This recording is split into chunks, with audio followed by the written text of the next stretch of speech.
સવારના વાગી જશે 9 અને હું ઉપડ્યો આજ વાડીએ. આવી ગયો વાડિયુંના રસ્તે.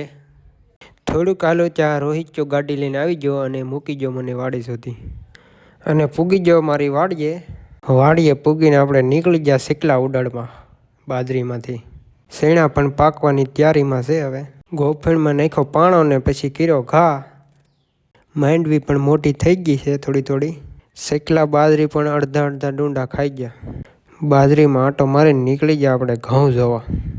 ત્યાં ઘઉં પણ પડી ગયા છે. સાર કેરાના ઘઉં પડી ગયા છે થોડા. પછી ગયો રતાળું જોવા. રતાળામાં પણ દવા છાંટવી પડે એમ છે, રોગ આવી ગયો છે. પછી તો ઘડીક શેકલા ઉડાડ્યા. પછી આવી ગયો આપણી ઝૂંપડીએ.